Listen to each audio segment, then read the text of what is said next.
네, 현재 시간 2시 22분 지나고 있습니다. 오늘 반도체 날이었고요. 안타깝게도 2차 전지 그리고 메타버스, NFT 게임주들의 경우에는 하락하고 있는데 이 시장을 어떻게 해석해 봐야 될까요? 저희 긴급 진단 세 가지 섹터로 나눠서 이야기해 보겠습니다. 첫 번째 이야기도 나눠보도록 하죠. 이도현 대표와 함께하겠습니다. 어서 오세요. 안녕하세요. 네, 안녕하세요. 오늘도 세 가지 준비해 봤고요. 첫 번째 상황실로 바로 들어가 보시죠. 엔터주의 순환인가요? 하이브가 오늘장 다른 엔터주와 함께 내림세를 보여주고 있습니다. 가장 먼저 이 엔터주들이 부진한 요인은 오미크론에서도 찾아볼 수 있을 텐데 네네. 사실 이번에 오랜만에 정말 방탄소년단 BTS가 오프라인 콘서트를 열었고 네. 여타 엔터사들도 일을 준비하고 있는데 이게 다 전면 중단되는 거 아닐까요?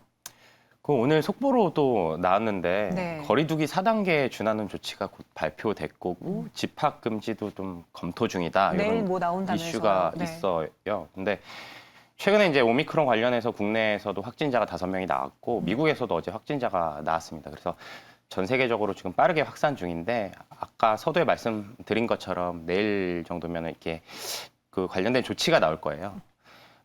아직 그 변이로 인해서 거리두기나 집합금지 검토가 확정되진 않았지만 네. 이 5천 명이 넘어가고 있는 상황이고 이 위중증 환자가 급격히 증가하는 국면이기 때문에 이 추가적으로 이 집합금지 같은 게 실시될 수 있다라는 생각을 가지고 있습니다. 네. 그래서 이제 오미크론이라는 악재가 나온 순간부터 오늘 월요일부터 또 시장에서 엔터주들이 부진했는데 여기에 방탄소년단 멤버들이 최근에 이제 몇몇 멤버들이 하이브의 주식을 매도한 소식이 들렸거든요. 근데 이게 실상 정말 악재일까를 저는 좀 여쭤보고 싶어요.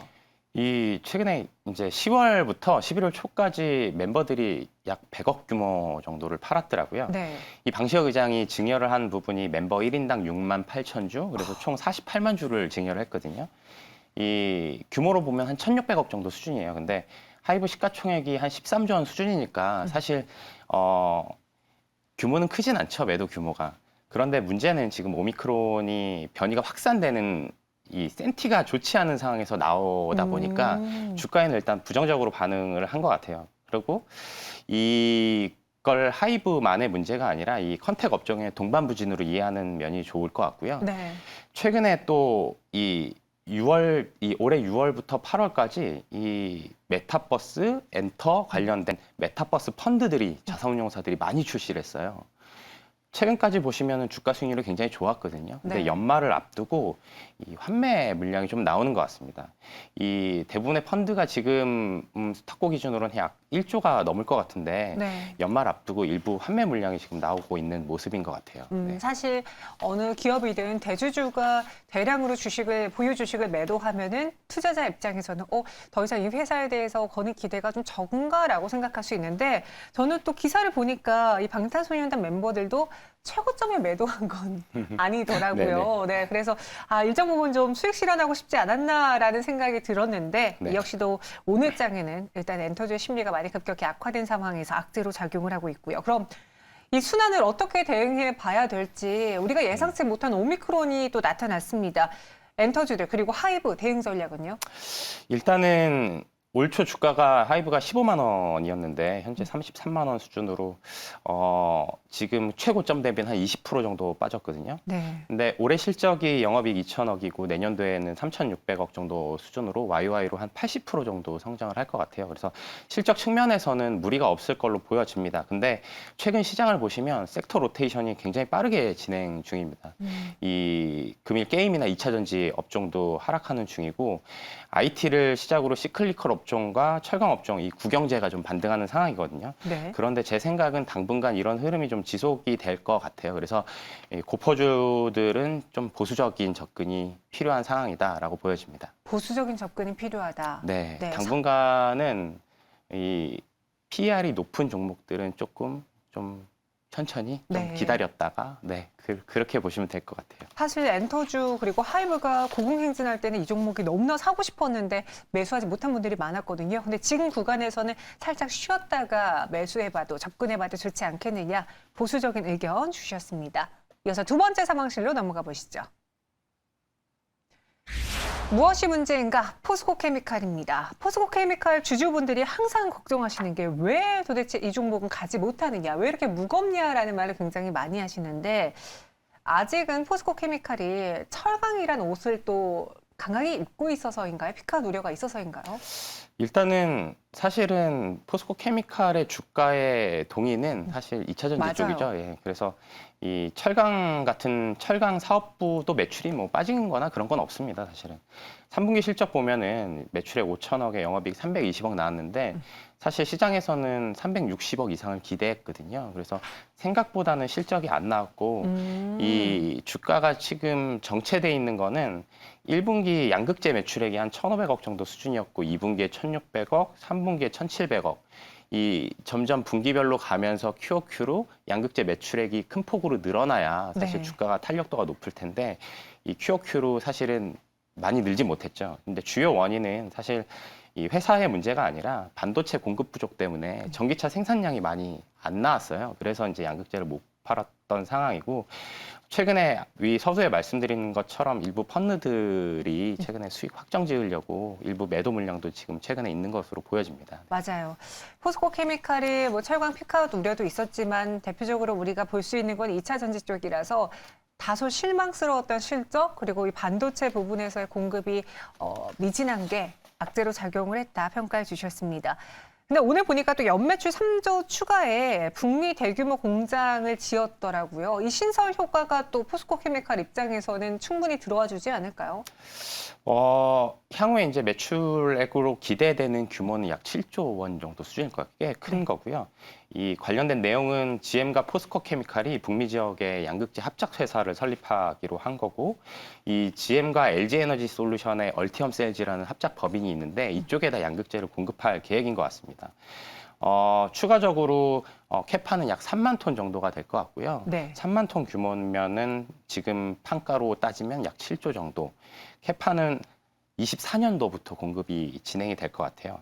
이 의미하는 바는 북미 증설로 인해서 다른 OEM, 예를 들어서 리비안이나 이런 자동차 OEM과 협업도 가능한 상황이기 때문에 최근에 적극적으로 기타 OEM들한테 실사를 받고 있다고 그러더라고요. 최근 상황은 그런 상황이고 오늘 이 합작 설립, 요 캐파 추가는 좀 굿 뉴스인 것 같습니다. 네. 이것은 굿뉴스다. 네. 그럼 포스코케미칼의 현재 상황을 다소 실망스러운 상황 하지만 굿뉴스가 나왔다. 다 고려해 봤을 때 지금 접근해도 괜찮은지 아직 접근하기 어려운 상황인지 어떻게 보세요, 대표님은?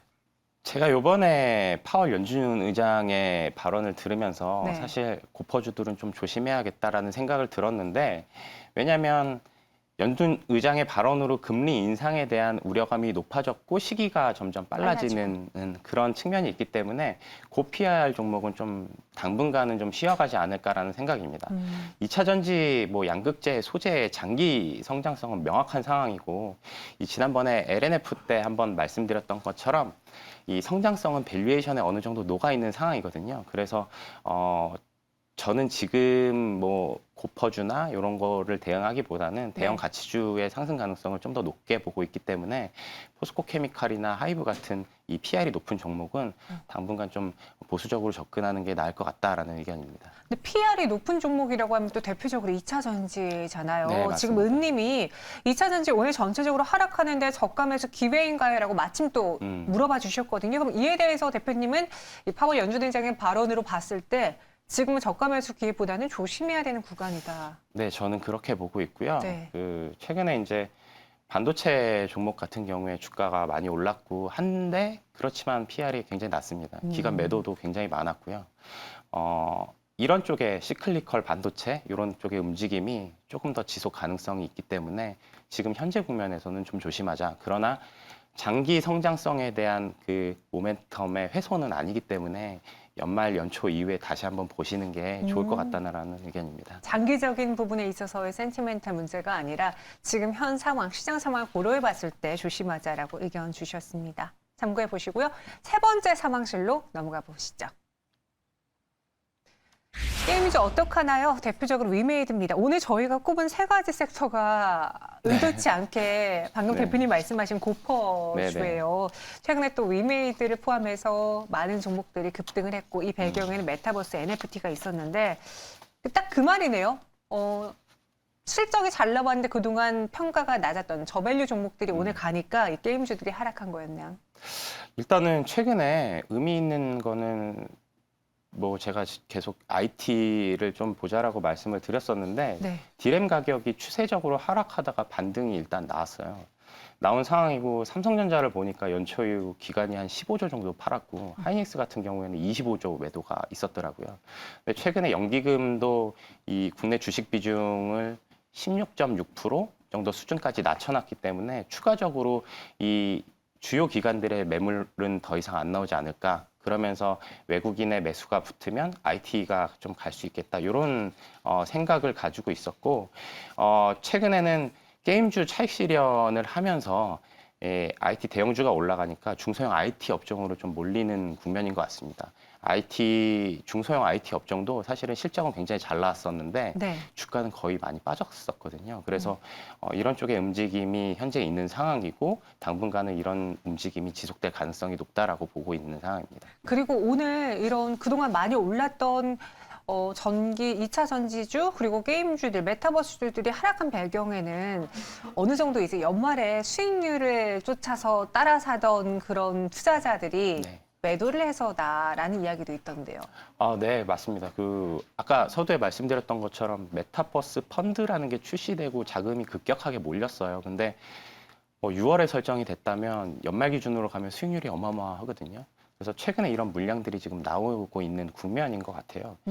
그래서 이런 물량이 언제까지 지속될지 여부는 확실하진 않습니다. 아직 언제까지 지속이 될지 안 될지는 확실하지 않지만 내년도에도 그래도 화두는 NFT, 메타버스가 그다음에 2차 전지가 명확하거든요. 네. 그래서 지금 막 서둘러서 주식을 매수하기보다는 좀 참고 기다리자라는 의견입니다. 알겠습니다. 위메이드 역시 당분간 보수적으로 접근이 필요해 보입니다. 오늘 시장에서 그런 흐름이 포착이 되었고요. 이동훈 대표님의 경우에는 고평가 종목보다는 그동안 소외받았던 저평가, 실적 잘 나오는 종목들 위주로 매수해보자 의견 주셨네요.